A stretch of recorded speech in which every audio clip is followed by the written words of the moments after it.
Hi guys, I'm Darth Lance, and today we're gonna be talking about the central bank. So what is the central bank? Basically, it's the head of all banks. Bank of banks, ruler of banks. Just like the empire, ruler of the galaxy. And what's cool about the central bank is that they do all our banking affairs, laws, and monetary policies. Here in the Philippines, we have this thing called the BSP, Bangko Sentral ng Pilipinas, our central bank. And what's cool about the BSP here is that they're the ones printing all our cash, the peso, all the bills. But just before you start asking them for free money, they can't do that because you gotta control their money supply. And they control their money supply through two policies, the expansionary and contractionary monetary policy. So the bank uses expansionary and contractionary monetary policies to control the economy. Expansionary monetary policies are when they lower the interest rates and increase the monetary supply in the economy, and vice versa for contractionary monetary policies. Hello there, General Kenobi.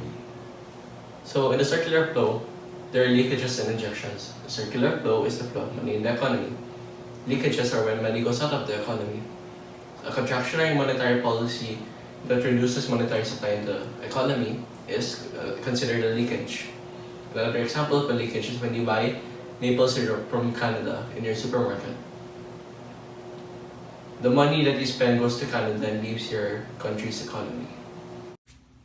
The bank implements monetary policies while the government implements fiscal policies. Fiscal policies are divided into two parts, expansionary and contractionary fiscal policies. Fiscal policies try to expand or contract the economy to make sure it is going down the right path, just like the monetary policies. Fiscal policies use tax and government spending to control the circular flow. So, having higher taxes means that people spend less since more money goes out of the circular flow. It is a leakage. Having lower taxes means people are able to spend more. If the government spends more people goes back to the people, more money. This is an injection. When the government spends more on roads or education, the economy is able to grow because the people become more productive. This makes it a contractionary fiscal policy. May the force be with you.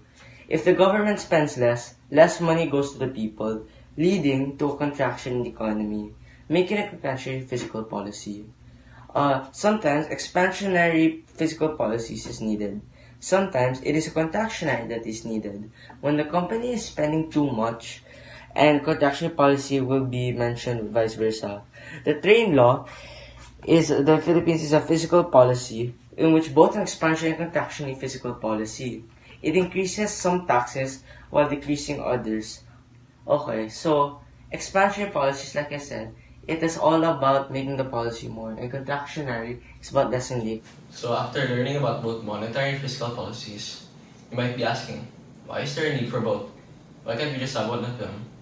Well, so that the power to control the economy doesn't go into the hands of just one person, like the Senate. I am the Senate. Not yet. It's treason. Then, how did he even get in here? He just materialized right in front of me. Is this some kind of Spanish Inquisition? Nobody expects the Spanish Inquisition. This is getting out of hand. Now, there are two of them. A real-life example of politicians using the fiscal policy recklessly is when they try to secure re-elections or public approval by using expansionary fiscal policies even when they are not needed. To counteract this, the bank uses contractionary monetary policies so that both of the policies cancel each other out. So, what can the BSP do with these two policies? For the expansionary monetary policy, they would be printing more money, which will make people have an easier time borrowing cash from the bank. But then this would cause the interest rate for our peso bill to go down. Contractionary, however, is the exact opposite. Basically, lesser money printed, higher interest rate, and people would have a harder time borrowing money. This is why people love the expansionary one more. They get to borrow money easier. But then, in truth, we need both for our money to actually appreciate properly. Just like what Obi once said, bring balance to the force, not leave it in darkness. Bring balance to our economy. Use both policies. Another way to bring balance is by coordinating with the government's fiscal policy. So with these two tools, used properly, we can balance our economy, balance our money, our supply and interest rate, and overall move up.